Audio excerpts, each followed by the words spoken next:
Property as an asset is so effective that it should be illegal.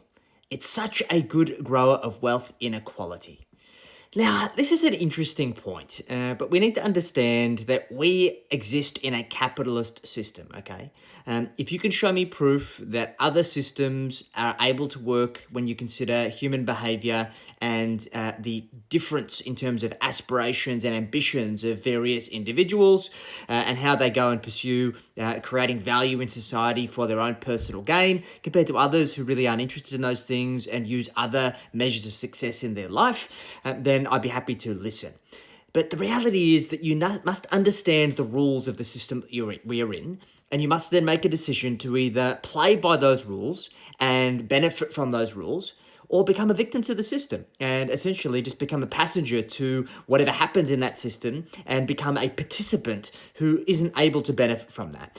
Look, and I definitely understand there are certain individuals out there that are victims of wealth inequality. There is not a universal system of wealth education for people to understand those rules. You must play an active role in learning those rules for yourself.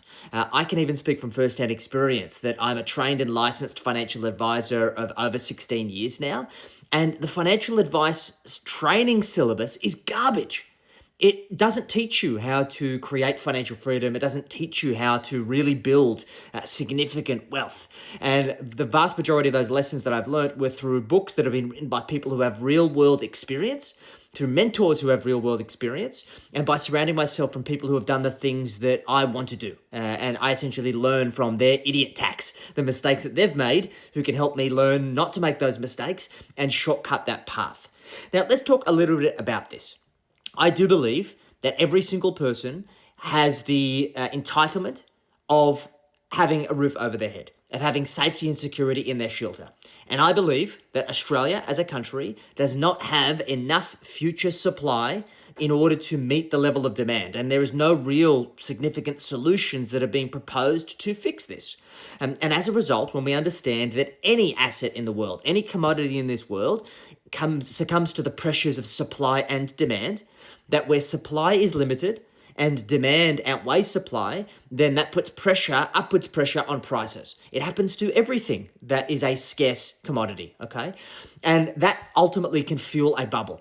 And I do believe that as a result of the government and other stakeholders not proposing and expediting solutions to fix the future supply issue, that could be a tremendous issue, and for many people, they can actually erode a lot of wealth if that bubble does burst.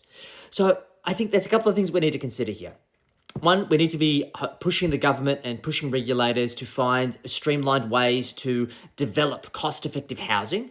But we need to realize that the government, and we've seen this is the reason why the communist system does not work, is that bureaucracy and government-managed projects, because of the democracy, the bureaucracy, and because of the fact that information does not transfer universally across all of the parts of that bureaucracy, that it has been proven that private business is better to conduct these types of activities for a profit, okay? So it is the government's job to incentivize capitalist participants to look to create gain by manufacturing value for society and profiting for a portion of that gain and that value that they create from society. This is how a capitalist system works, right?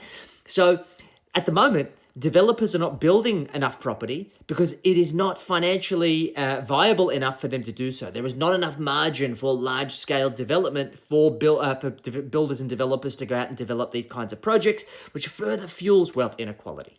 So the best thing that we can do is to be capitalist participants, to understand how the system works, to understand the rules, and to work within those rules to manufacture value and to take a slice of that value.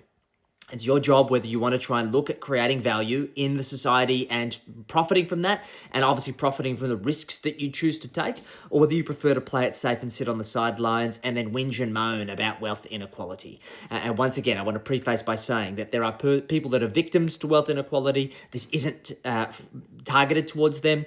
My goal as a capitalist is to build a business that is able to create so much value for society that allows me to build such significant amounts of wealth that I have the ability to contribute that wealth back to solving problems in society and helping people that are in need, and also helping animals that are in need. Something that I'm very passionate about. I have an animal sanctuary. I've rescued over 100 animals, and it's something that's very dear to my heart because I feel that animals are the most defenseless beings in this world. They can't advocate for themselves, so I take it upon myself to fix that. But I also want to fix problems for people as well, and that's the reason why I invest so much time and energy into education.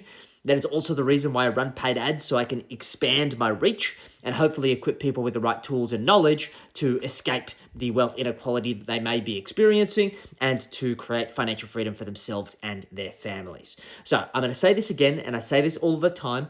In this world, you either find a way or you find an excuse. You must decide whether you are going to be a driver of your wealth, a passenger to your wealth, or a handbrake in your wealth. The decision is ultimately yours, and let me know what you think.